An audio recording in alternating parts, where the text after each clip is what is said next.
Hi friends. मैं गौरव कपूर आज आपके लिए लेके आया हूँ फंक्शंस का पार्ट टू। तो चलिए शुरू करते हैं। तो पार्ट टू में हम देखेंगे passing values between functions and return statements and the scope rule of functions. फिक्र मत कीजिए, ये scope rule of functions, calling conventions, ये मैं आपको आगे आने वाले वीडियोस में बताऊंगा, क्योंकि फंक्शंस इतना आसान नहीं है मतलब कि एक ही वीडियो में हम सारा कर लें। तो चलिए आगे बढ़ते हैं। तो सबसे पहले देखते हैं पासिंग वैल्यू बिटवीन फंक्शंस। अच्छा, तो हमारे पास फंक्शंस जो थे, जो हमने पिछली बार हमने पिछले वीडियो में हमने फंक्शंस लिखे थे, वो इस तरह के थे कि हमें उसमें कुछ भी नहीं करना और जहाँ पे भी हम उसको कॉल कर रहे हैं इजीली उसको कॉल किया जा सकता है। बहुत फ्लेक्सिबल फंक्शंस थे, कॉल किया, काम किया और हम निकल गए, राइट। एक तरह से जैसे हमने किसी मैकेनिक को बुलाया अपनी मोटर बाइक ठीक करने का, और वो हमेशा उसी तरीके से ठीक करेगा जिस तरह से वो हमेशा ठीक। तो अभी मैकेनिक को बुलाया और हमने अपनी बाइक सर्विस करने के लिए दी, तो वो बिल्कुल वैसे ही करेगा जैसे वो हर बार सर्विस करता है, राइट। लेकिन अब हम चाहते हैं कि थोड़ा सा उसमें और कुछ ऐड कर दे। जैसे कि सपोज उसका इंजन ऑयल चेंज कर दे, ठीक है, और कुछ और चीज़ें। तो हमें उसको बताना पड़ेगा, राइट। उसको बताते हुए हमें फ़ोन करके उसको बोलना पड़ेगा कि भैया ऐसा वो ठीक नहीं करना, इंजन ऑयल भी लेते आइएगा, तो वो काम भी करवाना है। तो हम उसको कॉल कर रहे हैं, तो हम करेंगे कॉलिंग फंक्शन, और जो मैकेनिक आ रहा है वो होगा कॉल्ड फंक्शन।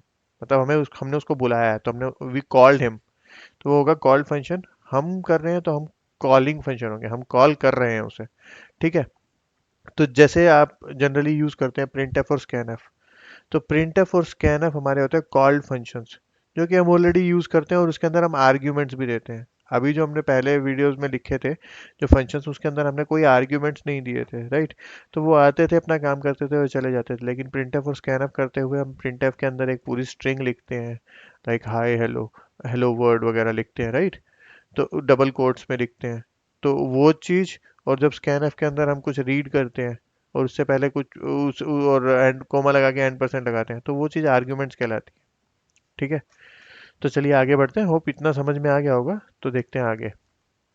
अच्छा, तो हमारे पास यहाँ पे हम लोग पासिंग वैल्यूज बिटवीन फंक्शंस देखना चाहते हैं।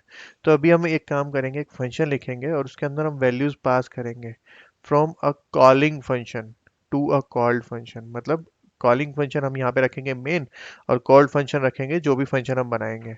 तो देखते हैं इसमें प्रोग्राम हम क्या रखते हैं। तो अभी हम एक प्रोग्राम बनाएंगे जिसमें हम मेन के अंदर रिसीव करेंगे values A B C. Keyboard से हम रिसीव करेंगे और आउटपुट करेंगे सम ऑफ ए बी सी, ठीक है। अभी कैलकुलेशन जो हमने करना है वो डिफरेंट फंक्शन में करना है, जिसको हम लिखेंगे call sum. And if sum is to be calculated in call sum, value of A B C is received in main. मतलब मेन के अंदर तो हम रिसीव करेंगे, कॉल सम के अंदर हम उसको कैलकुलेट करेंगे, और उसके बाद पहले तो मेन से हम वैल्यूज पास करेंगे कॉल सम में, और कॉल सम में कैलकुलेट करने के बाद सम को वापस रिटर्न करेंगे मेन में। नीचे प्रोग्राम है पर हम करेंगे उसके बाद इस प्रोग्राम को समझेंगे, ठीक है। चलिए चलते हैं, प्रोग्राम करते हैं। तो ये देखिए, ये मैंने एक नॉर्मल सा प्रोग्राम बनाया है, जिसके अंदर मैं मेन के अंदर हम तीन आर्ग्यूमेंट्स ले रहे हैं और एंटर एनी थ्री नंबर्स बोल रहे हैं, और स्कैन करके सम हम दे रहे हैं। तब जो हम सम बोला था वो हम दे रहे हैं और उसको प्रिंट करा रहे हैं। तो चलिए पहले इसको रन करते हैं और उसके बाद हम देखेंगे कि हमें जो करना है। देखिए अब एंटर थ्री नंबर आया, तो मैंने वन किया, ठीक है, टू किया और थ्री किया, इसका वैल्यू आया सिक्स, सम आया सिक्स।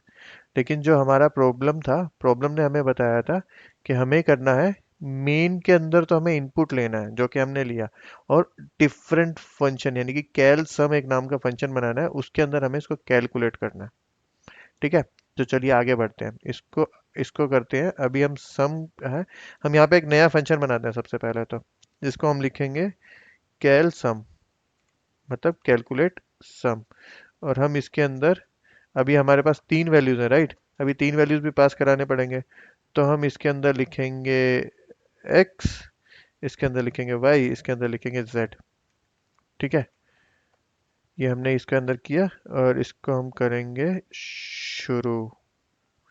अभी हम इसके अंदर यूज करेंगे, हमें ये वैसे ही करना पड़ेगा, int x comma y comma z,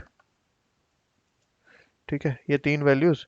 इसके बाद इसके अंदर हमें क्या करने का है, इसके अंदर हमें करने का है एक वैल्यू लेते हैं डी, सपोज कोई भी वैल्यू ले लेते हैं, कोई भी वेरिएबल ले लेते हैं, ठीक है। और ये वेरिएबल भी क्या होगा, इंटीजर टाइप, ठीक है। इंटीजर टाइप हमने वेरिएबल लिया डी, और हम इसके अंदर करवाएंगे X plus Y plus Z, करते हैं इसको बंद और रिटर्न करते हैं, क्योंकि उसने कहा है कि मेन के अंदर हमें वापस चाहिए, राइट। रिटर्न करते हैं डी को, ठीक है। अभी ये तो हमने फंक्शन बना दिया। अभी ये तो हमारा हो गया फंक्शन, और ये फंक्शन को हमें एक रिटर्न टाइप भी लिखना पड़ेगा जो कि होगा हमारे पास इंटीजर टाइप का, ठीक है।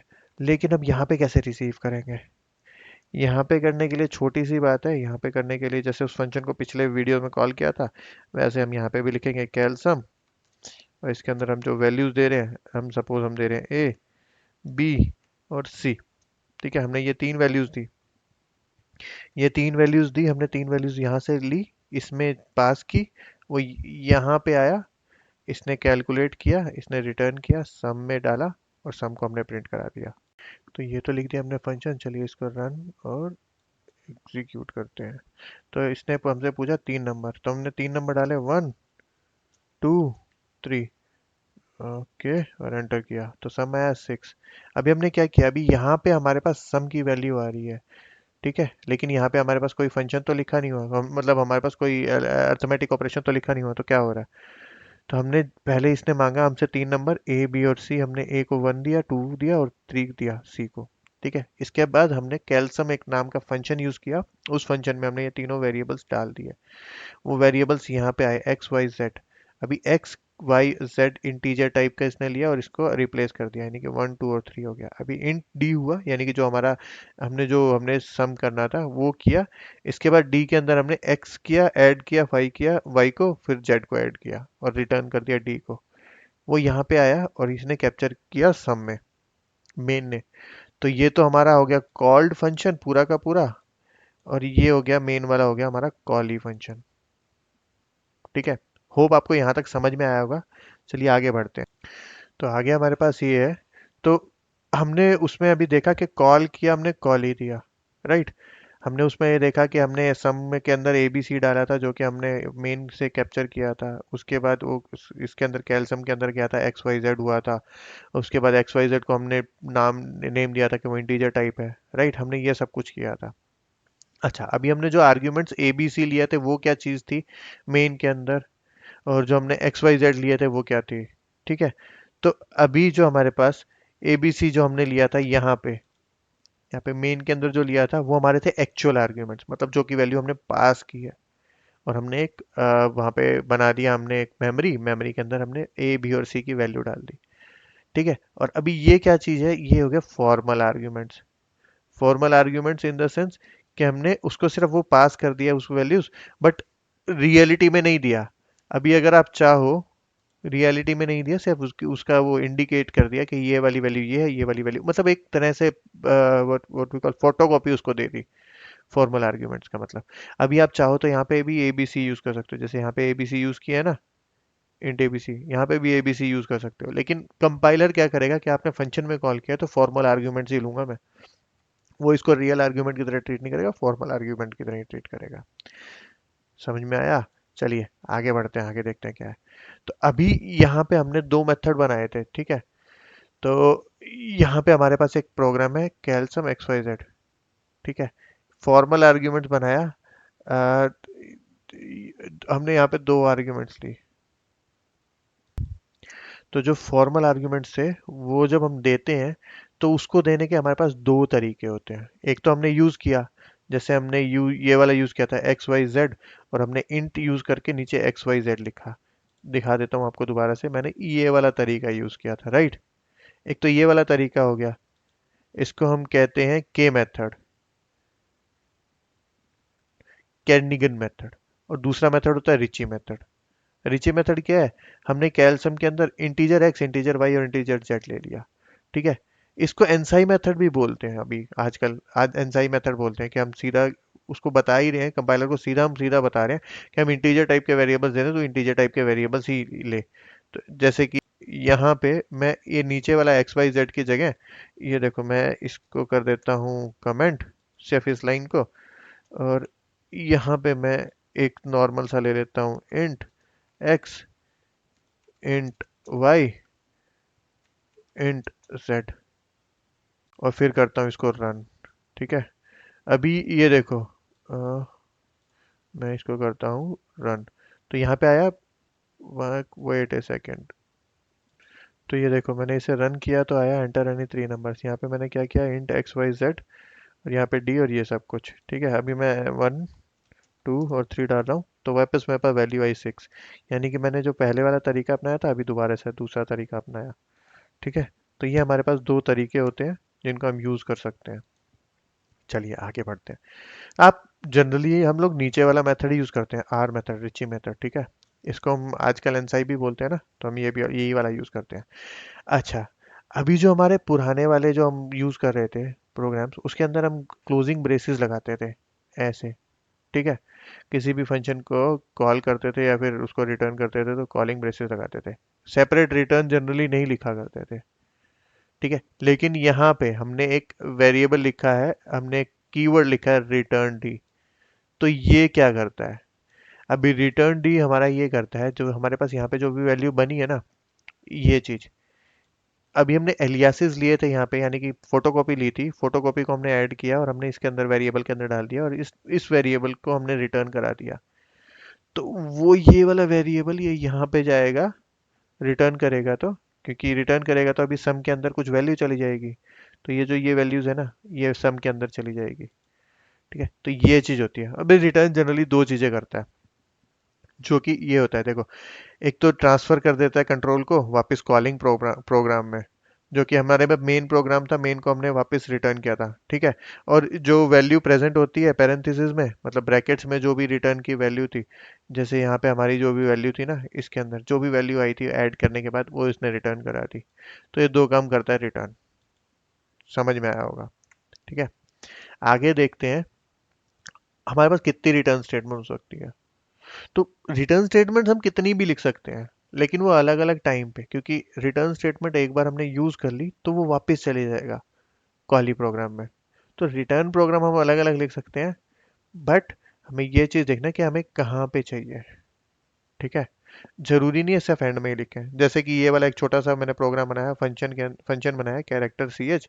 अभी एंटर एनी अल्फाबेट, अल्फाबेट इसने एंटर किया, अगर अल्फाबेट मेरा कैरेक्टर बड़ा है 65 से और छोटा है 90 से, तो रिटर्न कर देगा कौन सा कैरेक्टर है। और अगर उसमें नहीं आता तो रिटर्न करेगा कि कौन सा कैरेक्टर नहीं है, मतलब +32 करके कैरेक्टर रिटर्न करेगा। चाहते हो ये प्रोग्राम बनाए, इसको खुद ट्राई करना। हर प्रोग्राम मैं आपको नहीं बना के देने वाला, इस प्रोग्राम को आप खुद ट्राई करेंगे। आगे बढ़ते हैं। अच्छा, जब भी हमारा कंट्रोल रिटर्न करता है फंक्शन से, तो कुछ ना कुछ वैल्यू जरूर लेके जाता है, और वो वैल्यू हमें कैप्चर करनी पड़ती है। अब वो वैल्यू कैप्चर करने के लिए हमारे पास एक छोटा सा तरीका था, जहाँ जैसे हमने पिछले में किया था ना, sum equal to cal cal sum A B C. तो ये ए बी सी से यहाँ ये वाला फंक्शन कॉल हुआ था और रिटर्न किया था, और ये हमने सम में कैप्चर किया था। ठीक है, तो जब भी कुछ रिटर्न करते हैं ना, तो उसको वहां पे कैप्चर कर लिया जाए, उसी टाइम आप कैप्चर करके उसको प्रिंट करा सकते हो, कोई दिक्कत नहीं पड़ती। तो ये एक अच्छा तरीका है। ठीक है, अगर सपोज आपको कुछ रिटर्न नहीं करना, तो क्या करें, या फिर कुछ और तरीके जो रिटर्न कराते हैं। तो कुछ तरीके, जैसे ए रिटर्न किया, 23 रिटर्न किया, वन, ये आप कैरेक्टर रिटर्न कर सकते हो, इंटीजर रिटर्न कर सकते हो, फ्लोट रिटर्न कर सकते हो, और नॉर्मल रिटर्न भी कर सकते हो। जब ये नॉर्मल रिटर्न करोगे तो जीरो रिटर्न होगा। ठीक है, अभी ये देखो, in the last statement of the garbage value is return to the calling function since we are not returning an specific value. मतलब गार्बेज वैल्यू, या फिर जीरो कह लो, या फिर कोई भी गार्बेज वैल्यू जो उस एड्रेस में ऑलरेडी पड़ी होगी, वो रिटर्न हो जाएगी। ओके, तो आप, लेकिन आप ऐसे नहीं कर सकते हो, x,12, ये चीज करने के लिए, ये एक तरह से एक लिमिटेशन है, ये करेंगे, ये आगे आगे आने वाले कुछ वीडियोस में या चैप्टर्स में देखेंगे। ठीक है, आगे बढ़ते हैं। अच्छा, तो यहाँ पे है कि जब आपको सपोज कुछ भी रिटर्न नहीं करना, तो आप क्या करोगे। याद है हमने पिछले प्रोग्राम में जब बनाया था, मतलब पिछले वीडियो में हमने बनाया था, वॉइड लिखा था, वॉइड लिख के उसका फंक्शन का नाम लिखा था, और नीचे लिखा था इटली। आई होप आपको याद होगा, नहीं है तो पिछले वीडियो में जाके देखिएगा। तो अब जो वॉइड होता है वॉइड हमें बताता है कि मैं कोई भी रिटर्न टाइप नहीं देना चाहता हूँ, मैं कुछ भी रिटर्न नहीं कराना चाहता हूँ, इसलिए मैं वॉइड दे रहा हूँ। तो वो सिर्फ अपने जो फंक्शन के अंदर होगा, जो भी कॉल्ड फंक्शन के अंदर जो भी काम होगा वो कंप्लीट करेगा, वो निकल जाएगा, वो वापस कॉली फंक्शन में आ जाएगा। Got it? अच्छा। अभी जैसे आपको मैंने वो x = 12 बताया था ना, यहाँ पे ये वाला, ये हमारा गलत स्टेटमेंट है, राइट? तो ये चीज हम लोग नहीं कर सकते, क्योंकि हम एक टाइम पे एक ही चीज को रिटर्न कर सकते हैं, या तो रिटर्न करो कैरेक्टर, या फिर रिटर्न करो इंटीजर, या फिर रिटर्न करो फ्लोट। लेकिन मिक्स एंड मैच हम लोग नहीं कर सकते। तो वो लिमिटेशंस हैं।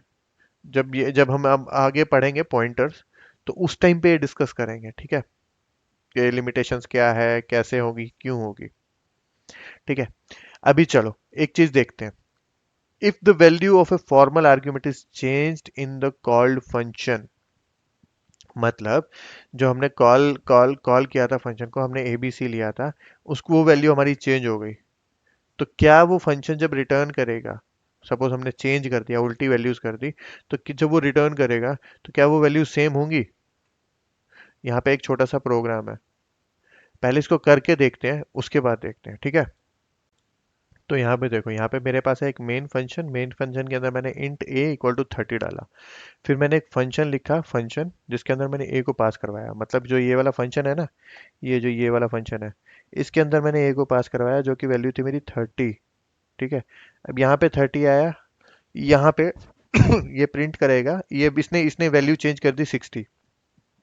ठीक है, और इसने प्रिंट कर दिया 60, और फिर इसने वापस आया और यहाँ पे प्रिंट किया। ठीक है, तो मतलब a की वैल्यू चेंज हो गई, राइट और रॉन्ग? सोचिए सोचिए। तो चलिए इसको रन करते हैं, और रन करके देखते हैं कि क्या हुआ है। तो ये हमने किया इसे रन, और ये हमारे पास आई कोई। तो गाइज मैंने इसको एग्जीक्यूट किया, तो यहाँ पे मेरे पास आया 60 और 30। तो जस्ट चेक करते हैं कि हमने यहाँ पे तो 30 दिया था, लेकिन हमने इसको यहाँ पे जब मूव किया था इसमें आया, और इसमें हमने वैल्यू दी 60, जो कि हमारा प्रिंट हुआ 60, लेकिन हम जब वापस गए तो इसको वापस 30 प्रिंट हुआ, राइट? तो चलिए देखते हैं ऐसा क्यों हुआ। तो ऐसा इसलिए हुआ कि हमें वापस 30 दिखा, राइट? तो जब भी हमने वैल्यू बी की वैल्यू हमने चेंज की थी फंक्शन के अंदर, लेकिन जो वैल्यू वापस हमने जो यहाँ पे दी थी ना, जो वापस यहाँ पे आई 30, वो 30 ही रही। यहाँ पे हमने भले ही प्रिंट करा दिया था 60, पर यहाँ पे जब वापस आया तो हम 30 ही रही। तो ऐसा क्यों हुआ था? क्योंकि ये वाले तो हमारे थे एक्चुअल आर्ग्यूमेंट्स, राइट? ये हमारे थे फॉर्मूला आर्ग्यूमेंट्स। मैंने आपको पहले भी बताया था कि फॉर्मल आर्ग्यूमेंट्स जो होते हैं वो एक तरह की फोटोकॉपी होती है। तो जब फोटोकॉपी दे के चेंज करेंगे तो फोटोकॉपी में ओरिजिनल थोड़ी चेंज होगा। Make sense? ठीक है, होप आपको ये चीज़ समझ में आई होगी। फॉर्मल आर्ग्यूमेंट्स के वे को भी चेंज करने के तरीका देखेंगे, ठीक है, आगे के वीडियोस में देखेंगे, जब पॉइंटर्स शुरू करेंगे ना, तब हम देखेंगे, क्योंकि हम सीधा तब एड्रेस पास करेंगे। ठीक है, होप आपको ये वीडियो पसंद आई होगी और समझ में भी आई होगी। अगर आपको ये वीडियो पसंद आई और समझ में आई, तो प्लीज़ इसको लाइक कीजिए, शेयर कीजिए, सब्सक्राइब कीजिए। और अगर आपको कोई कन्फ्यूज़न है तो आप नीचे कमेंट्स में भी लिख सकते हैं और मुझे मेल भी कर सकते हैं। तो चलिए आप मिलते हैं नेक्स्ट वीडियो में, तब तक के लिए bye bye, take care, have a nice day, bye.